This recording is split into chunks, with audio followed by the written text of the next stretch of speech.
मेरी पत्नी का कार एक्सीडेंट हो गया और उसकी याददाश्त चली गई। वह मुझे पूरी तरह से भूल गई। मैं उस वक्त हंस पड़ा। आखिरकार यह बड़ी किस्मत मुंह तक पहुंच ही गई। मैंने पूरी रफ्तार के साथ उसे तलाक के लिए कोर्ट घसीटा।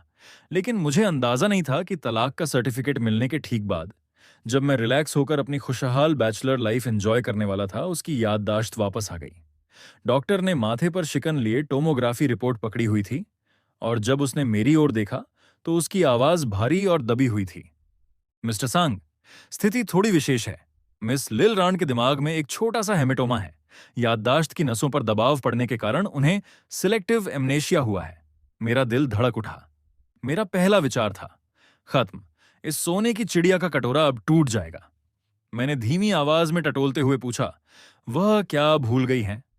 डॉक्टर ने अपने चश्मे को ठीक किया और मुझे ऐसे देखा जैसे कोई दुर्लभ प्रजाति देख रहा हो। वह आपको भूल गई हैं। क्या? उन्हें अपना नाम याद है, कंपनी याद है, माता पिता और दोस्त याद हैं। यहां तक कि 3 दिन पहले की आर्थिक खबरें भी उन्हें साफ याद हैं। लेकिन आपके बारे में सब कुछ सटीकता से मिटा दिया गया है, पूरी तरह से ब्लैंक। मैं सुन्न रह गया। कुछ सेकंड के लिए मेरा दिमाग खाली हो गया। अगले ही पल पैरों के तलवों से लेकर सिर की चोटी तक एक पागलपन भरी खुशी दौड़ गई, जिसने मेरे पूरे शरीर को सुन्न कर दिया। वह मुझे भूल गई, सिर्फ मुझे। क्या इतनी अच्छी चीज भी अस्तित्व में है? मेरे होंठों के कोने अनियंत्रित रूप से ऊपर उठ गए। मैंने जल्दी से अपना सिर झुकाया और अपना मुंह ढक लिया, लेकिन हंसी रोकने की कोशिश में मेरे कंधे बुरी तरह कांप रहे थे। आसमान ने आखिरकार अपनी आंखें खोल दी। ये बड़ी किस्मत आखिरकार मुझे मिल ही गई। सांगजे। 3 साल पहले मैं 8,000 की मासिक तनख्वाह वाला एक फ्रीलांसर था। एक दुर्घटना में मैंने रुयान को बचाया था, जिसका अपहरण कर लिया गया था। वह खूबसूरत अरबपति प्रेसिडेंट, पता नहीं उसका कौन सा पेंच गलत कसा हुआ था, उसने जिद पकड़ ली कि उसे मुझसे प्यार है और मुझे शादी करने के लिए मजबूर करने के लिए हर हथकंडा अपनाया। तब से मैं दूसरों की नजरों में एक अमीर परिवार में शादी करने वाले शिखर की जिंदगी जी रहा था। 1,000 वर्ग मीटर के विला में रहता था। लाखों की स्पोर्ट्स कार चलाता था। बैंक कार्ड में जेब खर्च बेहिसाब था। लेकिन मैं जरा भी खुश नहीं था। कोई डिलीवरी वाला खाना नहीं, कोई बारबेक्यू या झींगा नहीं, केवल ग्राम के हिसाब से नपातुला पौष्टिक भोजन। मैं दोस्तों के साथ पूरी रात गेम नहीं खेल सकता था। रात 9:30 बजे मुझे बिस्तर पर होना पड़ता था। वार्डरोब के ब्रांडेड कपड़े, यहां तक कि अंडरवियर का रंग भी उसकी मंजूरी से तय होता था। मैं उसका पति नहीं था, उसका सबसे आज्ञाकारी, दब्बू और बिना आत्मा वाला पालतू जानवर था। अब वो मुझे भूल गई है। क्या यह आजादी वापस पाने का मौका नहीं है? मैंने अपनी पागलपन भरी खुशी को दबाने के लिए एक गहरी सांस ली। जब मैंने अपना सिर उठाया तो मेरे चेहरे पर अत्यधिक दर्द के भाव थे। डॉक्टर, क्या उन्हें सच में मेरे बारे में कुछ भी याद नहीं है? एक डॉक्टर ने सहानुभूति के साथ मेरे कंधे पर थपकी दी। हाँ मिस्टर सांग, खुद को मानसिक रूप से तैयार कर लीजिए। मैंने सिर हिलाया और अस्पताल के कमरे में दाखिल होने के लिए मुड़ा। लैन अस्पताल के बिस्तर पर टेक लगाए खिड़की से बाहर देख रही थी। उसका चेहरा अभी भी परफेक्ट था, लेकिन उसकी आंखों में भ्रम का भाव था। मुझे अंदर आते देख उसने अपनी भौहें थोड़ी सिकोड़ी। उसकी आंखें सतर्कता और दूरी से भरी थीं। तुम कौन हो? ये नजर देखकर मेरा दिल पटाखों की तरह फूट पड़ा, लेकिन सतह पर मैंने कुछ आंसू बहाने का नाटक किया। मिस लू, क्या आपको मैं याद नहीं हूं? मैं सांगजिया हूं। उसने अपनी याददाश्त में टटोलते हुए भौहें सिकोड़ी। अंत में उसने सिर हिला दिया। सांगजिया, मैं तुम्हें नहीं जानती, मैंने उदासी के साथ समझाया। हम शादीशुदा हैं।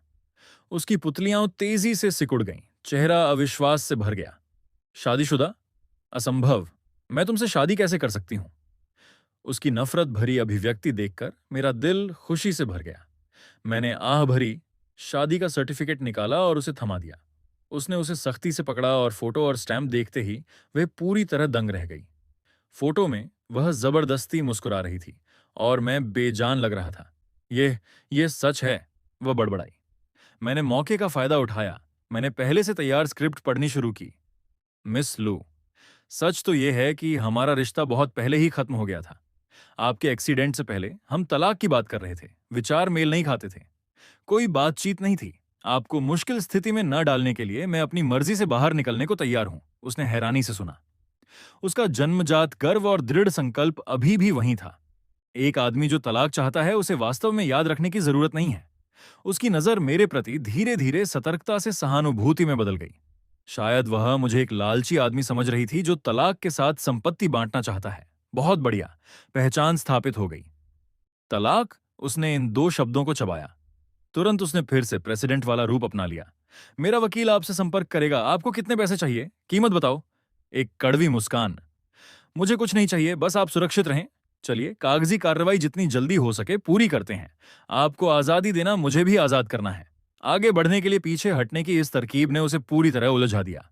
उसने काफी देर तक मुझे घूर कर देखा, कोई सुराग ढूंढने की कोशिश की, लेकिन उसे कुछ नहीं मिला।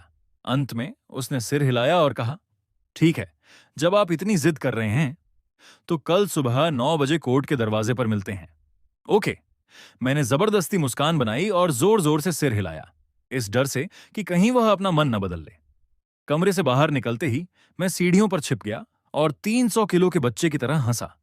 आजादी, आखिरकार मुझे आजादी मिलेगी।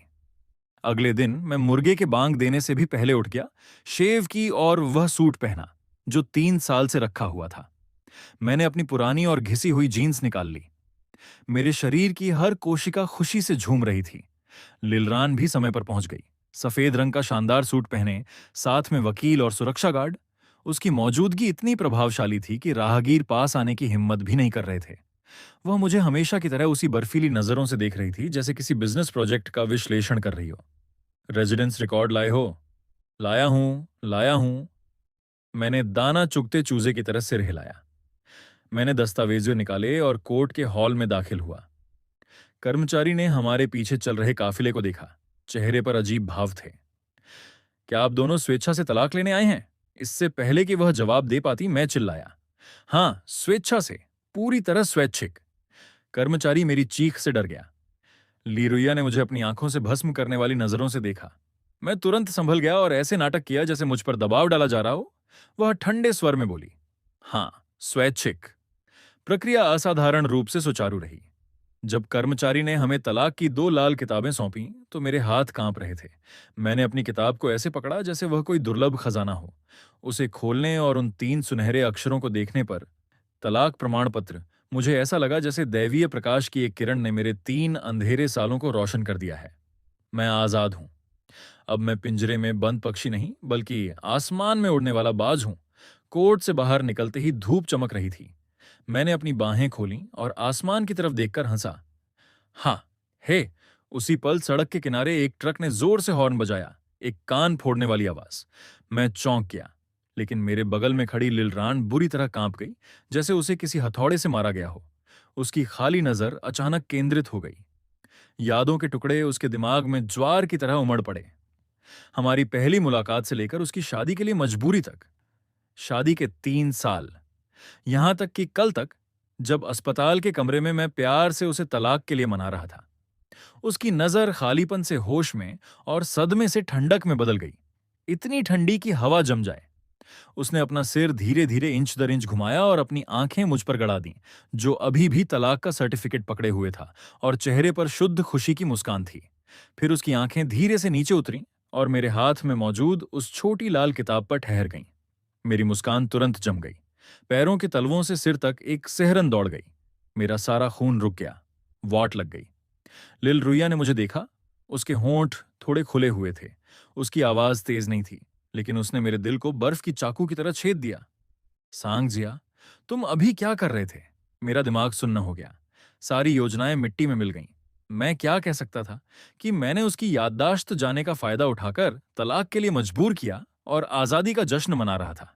जीने की इच्छा ने मुझे तुरंत प्रतिक्रिया देने पर मजबूर किया। मैंने झटके से सर्टिफिकेट बंद किया और उसे अपनी पीठ के पीछे छिपा लिया। चेहरे पर मुस्कान लाने की कोशिश की, जो रोने से भी बदतर थी। डार्लिंग, तुम जाग गई? अभी तेज हवा चल रही थी और मैं टेस्ट कर रहा था कि यह छोटी किताब मजबूत है या नहीं। लुआन के पीछे खड़े वकील और सुरक्षा गार्ड दंग रह गए। मुझे ऐसे देख रहे थे जैसे किसी मौत की सजा पाए आदमी को देख रहे हों। लुयान ने कुछ नहीं कहा, बस मुझे टकटकी लगाकर देखा, जैसे मुझ में 2 छेद करना चाहती हो। हवा जम गई। मैं अपने बेकाबू दिल की धड़कनें साफ सुन सकता था। 1 सेकंड, 2 सेकंड, 3 सेकंड। अचानक लिलरान मुस्कुराई। आंखें और भौहें वसंत के फूलों की तरह झुक गईं, लेकिन मुझे एक सिहरन महसूस हुई, जैसे मैं किसी जहरीले सांप की नजरों के नीचे हूं। वह मेरी ओर आई, कदम दर कदम, फर्श पर हील्स की तीखी आवाज। हर आहट मेरे दिल में भारी गूंज पैदा कर रही थी। तुम बहुत अच्छे हो, वाकई बहुत अच्छे हो। वह मेरे सामने रुकी। उसने अपनी उंगलियों को हल्के से मेरे चेहरे पर फेरा। एक ठंडी संवेदना मुझ तक पहुंची, लेकिन मैं ऐसे अकड़ गया जैसे किसी गर्म लोहे को छू लिया हो। तुम्हें लगा कि मैं तुम्हें भूल गई? तुम्हें लगा कि आखिरकार तुम्हें मुझसे छुटकारा मिल गया? तुम बहुत खुश हो, है ना? मैंने पागलों की तरह सिर हिलाया, किसी अनियंत्रित डमरू की तरह। नहीं, बिल्कुल नहीं, मेरी पत्नी। मेरी सफाई तो सुनो। ये तुम्हारी भलाई के लिए था। डॉक्टर ने कहा कि तुम बहुत दबाव में थी। मुझे लगा कि तलाक से तुम्हें राहत मिलेगी। शब्द कागज की एक पतली शीट की तरह फीके थे। मैं खुद को भी धोखा नहीं दे सकता। लिलरान की मुस्कान और गहरी हो गई। अचानक वह झुकी और अपने होंठ मेरे कान के पास ले आई। आवाज फुसफुसाहट की तरह हल्की थी, लेकिन उसमें एक चुभने वाला अर्थ छिपा था। सांग जिया, तुमने सोचा कि तलाक के साथ सब कुछ खत्म हो गया? नहीं, ये तो बस शुरुआत है। अब से मैं तुम्हें अपनी त्वचा पर महसूस कराऊंगी कि कड़वे पछतावे का मतलब क्या होता है। ये कहकर वह सीधी खड़ी हो गई। उसने मेरे जकड़े हुए हाथों से तलाक का सर्टिफिकेट छीन लिया, बिना देखे। उसने लापरवाही से उसे पीछे खड़े वकील की ओर फेंक दिया। फिर वह मुड़ी और काली बेंटले में बैठ गई। कार का दरवाजा जोर से बंद हुआ। कार स्टार्ट हुई और चली गई, मुझे अकेला छोड़ते हुए। उसी जगह खड़ा, हवा में भ्रमित, मैंने दूर जाती कार की परछाई को देखा। पैर डगमगाए और मैं लगभग घुटनों के बल जमीन पर गिर पड़ा। मैं बर्बाद हो गया। अब मैं वाकई बर्बाद हो गया हूं। अपार धन तो नहीं आया, लेकिन अपार नफरत की लहर पहले ही दरवाजे पर दस्तक दे चुकी है। तीसरे दिन मैं रात के समय ट्रेन से भाग गया, या यूं कहें कि अपना छोटा सा पुराना सूटकेस लेकर फरार हो गया। लिलरान के शब्द मौत की सजा की तरह थे, जो मेरे दिमाग में बार बार गूंज रहे थे। मैंने उस आलीशान सोने के पिंजरे में एक सेकंड के लिए भी वापस जाने की हिम्मत नहीं की। मैंने अपनी जान बचाने के लिए उस पनाहगाह में भागने की पूरी कोशिश की, जो मैंने बहुत पहले तैयार की थी। पुराने शहर के बीचों बीच एक बैचलर अपार्टमेंट, जिसका मासिक किराया 500 रुपये था। घर बड़ा नहीं था, लेकिन जरूरत की हर चीज थी। सबसे महत्वपूर्ण बात यह थी कि वहां आजादी की महक थी। मैंने सूटकेस जमीन पर फेंका, उस चरमराती हुई खाट पर स्टार की मुद्रा में लेट गया और राहत की एक लंबी सांस ली। आखिरकार मैं सुरक्षित हूं। वह कितनी भी ताकतवर क्यों ना हो, उसे यह छिपा हुआ कोना कभी नहीं मिलेगा। मैंने फोन उठाया और उन मसालेदार झींगों क्रेफिश का ऑर्डर दिया, जिसका सपना मैं 3 साल से देख रहा था, साथ में एक ठंडी बियर। फिर मैंने अपने पुराने दोस्त गोडो को फोन किया। गोडो, मैं आजाद हूं। दूसरी तरफ शोर था। गोडो साइबर कैफे में गेम खेल रहा था। क्या भाई जी, क्या आप उस चुड़ैल औरत से बचने में कामयाब रहे? बिल्कुल, मैंने उसे तलाक दे दिया, मैंने गर्व से घोषणा की। लाइन के दूसरी तरफ 3 सेकंड की खामोशी रही। उसके बाद विलाप की एक जोरदार आवाज आई। भाई जी, क्या आप पागल हो गए हैं? वैसी अमीर औरत, और आपने उसे ऐसे ही तलाक दे दिया।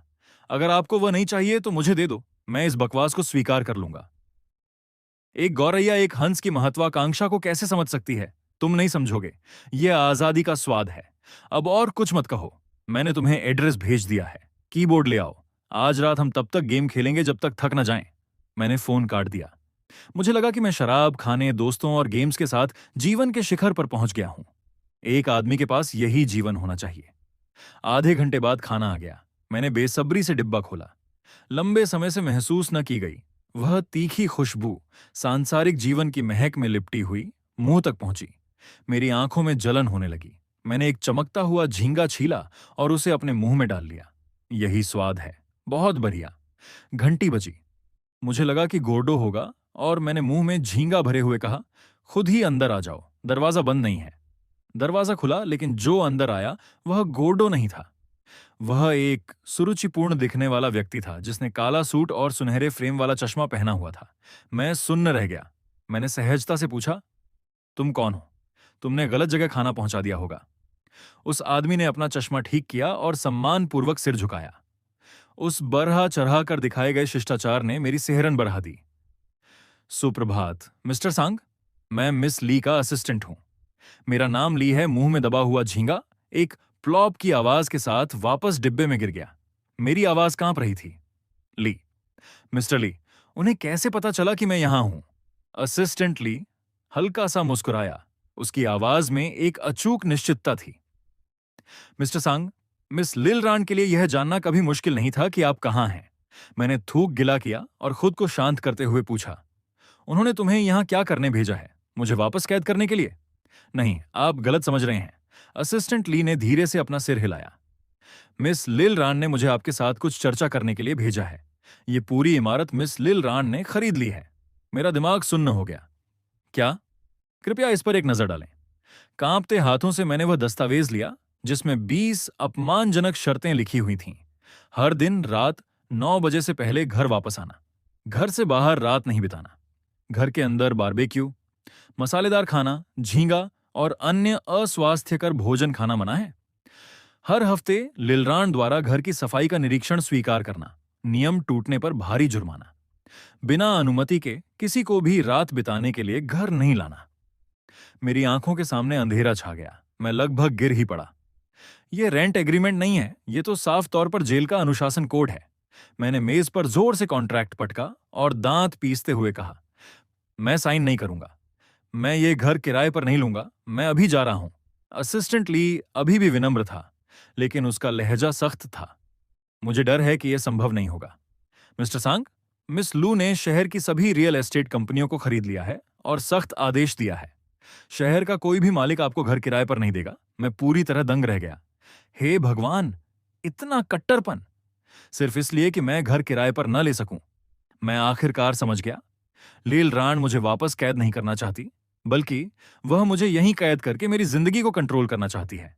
वह सुलह नहीं करना चाहती, वह बदला ले रही है। बदला इसलिए क्योंकि मैंने पहले तलाक मांगने की हिम्मत की थी। गुस्से से कांपते हुए मैंने दरवाजे की ओर इशारा किया और चिल्लाया, निकल जाओ। असिस्टेंट ली टस से मस नहीं हुआ। उसने अपने बैग से एक स्मार्ट लॉक निकाला। मिस्टर सांग, यह आपके नए घर के लिए मिस लू की तरफ से तोहफा है। इसे लगाने वाला जल्द ही आता होगा। लॉक का पासवर्ड मिस लू का जन्मदिन है और इसमें मॉनिटरिंग लगी है।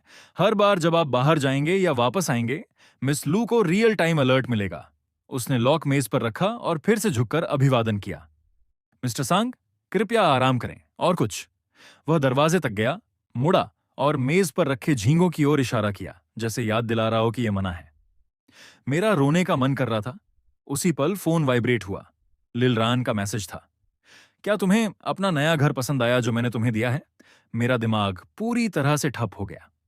स्टूल पर बैठा, मेज पर रखे ठंडे झींगों को देखते हुए मुझे लगा कि जिंदगी एक गहरा खालीपन है। यह आजादी नहीं है। यह तो एक बड़ी जेल को छोटी जेल से बदलना है। एकमात्र अंतर यह है कि पहले खाना पीना और रहना मुफ्त था, अब जेल का खर्चा खुद उठाना पड़ रहा है। तभी दरवाजे पर जोरदार दस्तक हुई और मोटा वांग की आवाज आई, भाई जी, दरवाजा खोलो। मैं दरवाजा खोलने के लिए ऐसे दौड़ा जैसे वह मेरी आखिरी उम्मीद हो। मोटा अपने कंधे पर मैकेनिकल कीबोर्ड और हाथ में शराब की बोतलें लिए बड्ढे उत्साह में था। भाई जी, अपनी बात पूरी करने से पहले ही वह दंग रह गया। भाई जी, क्या हुआ? तुम्हारा चेहरा गधे जैसा लंबा क्यों लटका हुआ है? क्या तलाक नहीं मिला? मैंने उसे अंदर खींच लिया और दरवाजा बंद करके अपनी पूरी आप बीती सुना दी। मोटा का मुंह इतना खुला रह गया कि उसमें एक अंडा समा जाए। ओह तेरी, पूरी बिल्डिंग खरीद ली, सारी रियल एस्टेट कंपनियां अपनी कर लीं। भाई जी, आपकी एक्स वाइफ तो बहुत खतरनाक है। क्या आप किसी आदमखोर भेदिए के चंगुल में थे? मैंने गुस्से और दुख में मेज थपथपाई। भेड़िया? वह तो साक्षात शैतान है। मोटे ने मेरे कंधे थपथपाए। सच में बहुत ज्यादा हो रहा है। ये तो सत्ता का दुरुपयोग है भाई जी। निश्चिंत रहो, मैं तुम्हारे साथ हूं। मैंने भावुक होकर उसे देखा। मोटे, तुम मुझे समझते हो। उसने चापलूसी भरी मुस्कान के साथ अपना लहजा बदला। भाई जी, वह आपको इतना तड़पा रही है, इसका मतलब है कि उसके दिल में अभी भी आप हैं। सुलह करने के बारे में क्या ख्याल है? मैंने उसे पीछे से एक लात मारी और चिल्लाया, भाग यहां से। अरे सुनो तो। वह ऐसा इसलिए कर रही है क्योंकि वह हार स्वीकार नहीं कर पा रही है। आपको नाटक करना होगा कि आप उसके बिना नहीं रह सकते, कि आपको बहुत पछतावा हो रहा है। उसके ईगो को शांत करने के लिए शायद वह आपको अकेला छोड़ दे। मैंने भौहें सिकोड़ी। तुम कह रहे हो कि मैं दुखी होने का नाटक करूं? हाँ। मोटे ने अपनी टांग थपथपाई और विश्वास के साथ कहा, दिखावा करो कि तुम बर्बाद हो गए हो, पछतावे की आग में जल रहे हो। जब उसे लगेगा कि तुम्हें पर्याप्त सजा मिल गई है और वह ऊब जाएगी, तो वह खुद ही तुम्हारा पीछा छोड़ देगी। मैंने इस बात पर गौर किया और मुझे मानना पड़ा कि इसमें दम है। लिल राण का आत्मसम्मान आसमान से भी ऊंचा है। मैंने वकील और गार्ड्स के सामने उसकी नाक कटवाई थी। वह बदला लेना चाहेगी। अगर मैं काफी दुखी और पछतावे में होने का नाटक करूं, तो शायद उसकी जीत की भूख मिट जाए और यह तमाशा खत्म हो जाए। ठीक है, ऐसा ही करते हैं। मैंने और मोटे ने हाथ मिला लिया। काम शुरू हुआ। मैंने फोन उठाया और मोमेंट्स खोला। दुखी होने के नाटक का पहला कदम। मैंने मेज पर रखे ठंडे झींगों की फोटो ली और कैप्शन में एक पुराना फिल्मी डायलॉग लिखा। मेरे सामने एक सच्चा प्यार था, पर मैंने उसे खोने तक उसकी कद्र नहीं की। दुनिया में इससे दर्दनाक कुछ नहीं है। मैंने सेटिंग की कि इसे सिर्फ लिलरान देख सके और पोस्ट कर दिया। पोस्ट करने के बाद मैं फोन को एक तक देखता रहा। 1 मिनट भी नहीं बीता था कि फोन वाइब्रेट हुआ। लिलरान ने इसे लाइक किया था। मोटा स्क्रीन पर झांकने आया और अपनी टांग थपथपाई। लाइक का मतलब है उसने देख लिया। वह आपके बर्ताव से संतुष्ट है भाई जी। उम्मीद है। मैं तुरंत उत्साहित हो गया। ऐसा लग रहा था कि यह तरकीब काम कर रही है। मैंने इसे और आगे बढ़ाने का फैसला किया। मैंने मोटे से अपनी एक फोटो खींचने को कहा। मैं खिड़की के पास बैठ गया, 45 डिग्री के कोण पर आसमान की ओर देखते हुए, आंखों में उदासी और चेहरे के कोने पर पछतावे के भाव लिए। पछतावा, पछतावा और सिर्फ पछतावा। मैंने बैकग्राउंड म्यूजिक के लिए एक सैड सॉन्ग चुना। एक वीडियो पोस्ट किया, फिर से सिर्फ लिलरान के लिए। पोस्ट करने के बाद हम दोनों पागलों की तरह बिस्तर पर लेट गए, आंखें फोन की स्क्रीन पर गड़ाए हुए। 1 मिनट बीता, 5 मिनट, 10 मिनट। लिलरान की तरफ से कोई हलचल नहीं हुई, न लाइक न कमेंट। क्या हुआ? मैं घबरा गया। उंगलियां ठंडी पड़ने लगीं। क्या मेरी एक्टिंग ज्यादा हो गई और उसे पता चल गया? मोटा अपनी ठुड्डी खुजलाते हुए बुदबुदाया, ऐसा नहीं होना चाहिए। क्या सिग्नल कम है? उसने शायद देखा नहीं होगा। उसी समय बाहर से ऊंची एड़ी के जूतों की तेज आवाज सुनाई दी। टैक टैक टैक। एक तेज और भारी लय जो करीब आती जा रही थी। अंत में एक भारी आवाज के साथ वह मेरे कमरे के दरवाजे पर रुकी। मैंने और मोटे ने एक दूसरे को देखा। दोनों की आंखों में दहशत थी। असंभव, वह यहां क्यों आएगी? अचानक दरवाजे पर दस्तक हुई। वे असिस्टेंट ली की तरह विनम्र दस्तक थीं, लेकिन गुस्से से भरी हुई। जोर इतना था कि लगा दरवाजा टूट जाएगा। हम दोनों ने सांस लेना भी बंद कर दिया। बाहर से लिलरान की ठंडी आवाज आई, जिसमें कोई भावना नहीं थी, जैसे टूटती हुई बर्फ। सांगजिया, दरवाजा खोलो, मुझे पता है तुम अंदर हो। मैं डर के मारे थर-थर कांपने लगा। मैंने मोटे को एक कोने में धकेला और खुद सिर उठाने की हिम्मत भी नहीं कर सका। सांगजिया, अगर तुमने नहीं खोला तो मैं दरवाजा तोड़ दूंगी। 3 धो। मैं उछल पड़ा। मेरी पीठ में ठंडी सिहरन दौड़ गई। मैं लिलरान को अच्छी तरह जानता हूं। वह अपनी बात की पक्की है। अगर मैंने दरवाजा नहीं खोला तो वह सच में उसे तोड़ देगी।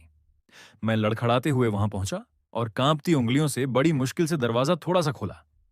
लिलरान बाहर खड़ी थी। उसका खूबसूरत चेहरा ओस की तरह जमा हुआ था। हाथ में फोन कसकर पकड़ा हुआ था। स्क्रीन पर वही वीडियो था जो मैंने पोस्ट किया था। उसने अपना फोन उठाया और होंठों के कोने पर एक व्यंग्यात्मक मुस्कान के साथ कहा, शानदार एक्टिंग सांगजिया। अब तुम ऑस्कर के लिए आवेदन कर सकते हो। मेरे चेहरे से खून उड़ गया। मैंने रोने जैसी मुस्कान बनाई। आवाज कांप रही थी। डार्लिंग, नहीं, ऐसा नहीं है मिस लू। आप यहां कैसे आईं? उसने मुझे एक तरफ धक्का दिया और सीधे अंदर आ गई। उसकी हील्स फर्श पर टॉक टोक टोक की डरावनी आवाज कर रही थीं, जैसे हर कदम मेरे दिल पर पड़ रहा हो। उसकी नजरों ने जल्दी से छोटे से किराए के कमरे का जायजा लिया और अंत में मोटे पर ठहर गईं। मोटा पूरा कांप गया। वह हड़बड़ाहट में उठा और चापलूसी करते हुए झुककर मुस्कुराया। मिस लू, कैसी हैं आप? कृपया बैठिए। लेलरान ने उसकी ओर देखा तक नहीं। उसकी नजर वापस मुझ पर टिकी। आवाज तिरस्कार से भरी हुई थी। सांगजिया, तुम्हें लगता है कि सोशल मीडिया पर कुछ पोस्ट करके खुद को पीड़ित दिखाना मेरे दिल को पिघला देगा और मैं तुम्हें माफ कर दूंगी? मेरा दिल जोर से धड़का। मेरा पूरा शरीर अकड़ गया। उसने मुझे फिर से पकड़ लिया था। मेरा सारा नाटक एक मजाक बन गया था। वह कदम दर कदम करीब आई, अपनी उंगली बढ़ाई और मेरे सीने पर जोर से प्रहार किया। उसकी आवाज छुरे की तरह ठंडी थी। तुम गलतफहमी में हो। जब मैं ये सब देखता हूं तो मुझे दया नहीं आती। मुझे घिन आती है। यह पूरी तरह से अंत है। दया पाने की योजना न केवल विफल रही, बल्कि इसका उल्टा असर हुआ। मैं हताश होकर जमीन पर बैठ गया। मैंने पूरी तरह से लड़ने की हिम्मत छोड़ दी थी। मैंने भारी आवाज में पूछा, ली रुयान, तुम वास्तव में चाहती क्या हो? क्या तभी मानोगी जब मुझे तड़पा तड़पा कर मार डालोगी? उसने मुझे ऊपर से नीचे तक देखा। उसकी आंखों में गर्मी का नामो निशान नहीं था, जैसे कि मैं कोई महत्वहीन कूड़ा हूं। तुम्हें तड़पाना? सांगजिया, तुम गलतफहमी में हो। मैं तुम्हें तड़पा नहीं रही हूं। उसने एक पल के लिए सांस ली और एक एक शब्द जोर देकर कहा, मैं तुम्हें नियम मानना सिखा रही हूं, ताकि तुम समझ सको कि तुम्हारा मालिक कौन है, जिसे तुम कभी नहीं भूल सकते। ये कहकर वह मुड़ी और जाने लगी, लेकिन दरवाजे पर अचानक रुक गई।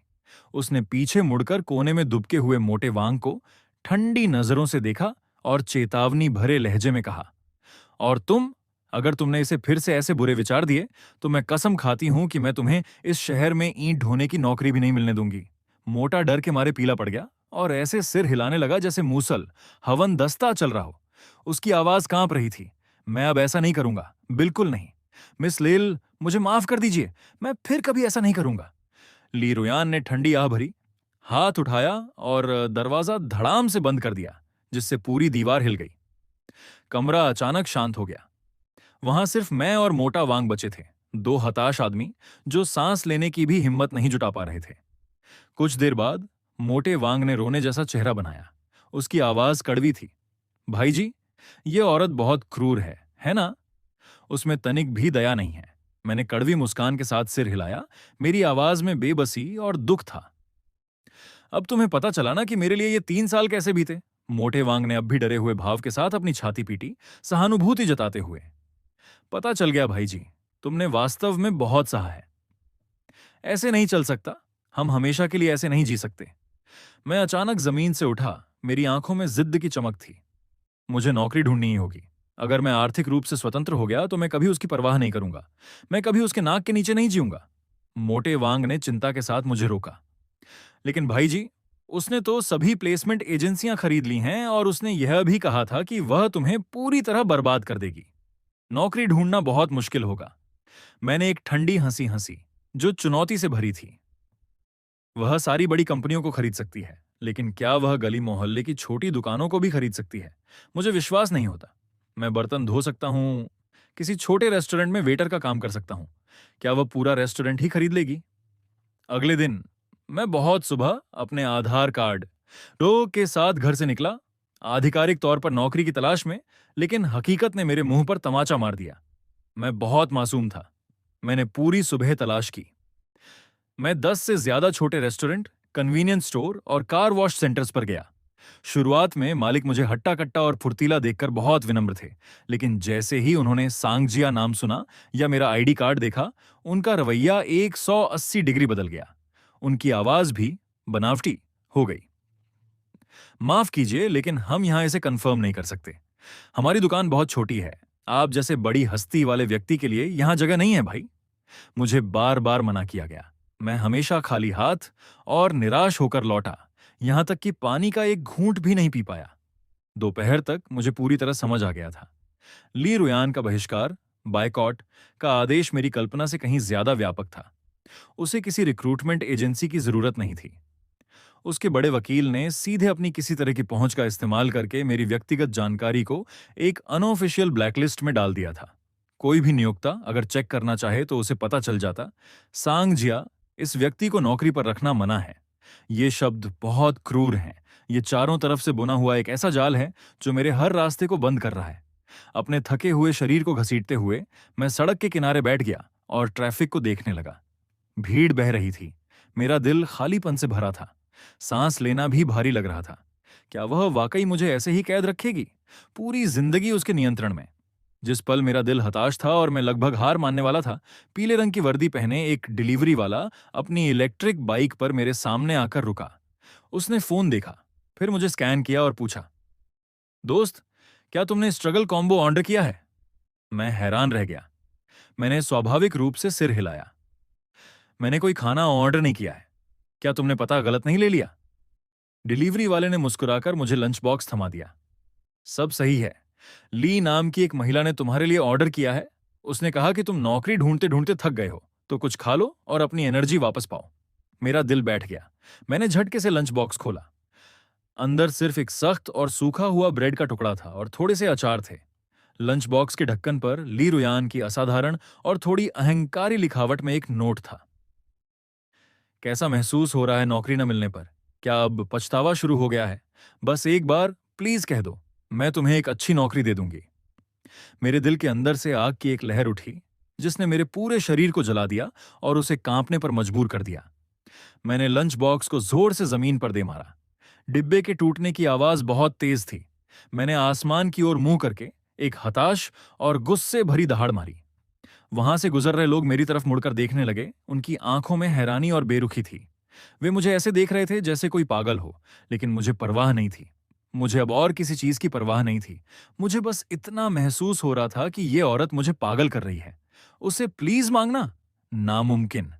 सांग जिया, भले ही भूख से मर जाऊं, भले ही सड़क पर मर जाऊं, भले ही मैं इस किनारे फुटपाथ से कूद जाऊं, लेकिन मैं उसके सामने कभी नहीं झुकूंगा। मैं उसकी यह जिल्लत कभी स्वीकार नहीं करूंगा। लाल आंखों के साथ मैं सड़कों पर बिना किसी दिशा के ऐसे भटकता रहा जैसे कोई भटकती हुई रूह। बिना सोचे समझे मैं एक व्यस्त कमर्शियल सेंटर के बीचों बीच पहुंच गया। वहां एक नया स्पोर्ट्स थीम होटल अपने उद्घाटन का कार्यक्रम कर रहा था और उन्होंने एक बहुत बड़ा स्टेज बनाया हुआ था। वहां लीग ऑफ लीजेंड्स का एक फ्रेंडली मैच चल रहा था। चारों तरफ भारी भीड़ थी। प्रेजेंटर हाथ में माइक लिए पूरे जोश के साथ चिल्ला रहा था, जिसे दूर से भी सुना जा सकता था। क्या कोई और है जो हमारी वैली वॉरियर्स को चुनौती देना चाहता है? जो कोई भी एक मैच जीत जाएगा उसे इनाम के तौर पर 10,000 नकद मिलेंगे और साथ में हमारे होटल का लाइफ टाइम वीआईपी कार्ड भी। फायदे ही फायदे हैं। मैं अचानक रुक गया। मेरी आंखें चमक उठीं। 10,000 नकद! मेरे जैसे इंसान के लिए जो पूरी तरह से रास्ते बंद होने की स्थिति में था, ये एक छोटी सी संपत्ति थी। और सबसे महत्वपूर्ण बात, वीडियो गेम खेलना मेरी विशेषज्ञता है। यह उन गिनी चुनी चीजों में से एक है जो मुझे आत्मविश्वास देती हैं। पीछे मुड़कर देखूं तो मैं सोलो क्यू का राजा था, एक फिनोमिना। मेरी गेमिंग तकनीक, मैकेनिक्स, टॉप लेवल की थी। अगर मैं ली रुयान के मुताबिक ढलने की कोशिश न करता तो शायद आज मैं एक प्रोफेशनल प्लेयर होता। मेरे सीने में जोश की एक लहर दौड़ गई जिसने मेरे सारे डर और खालीपन को मिटा दिया।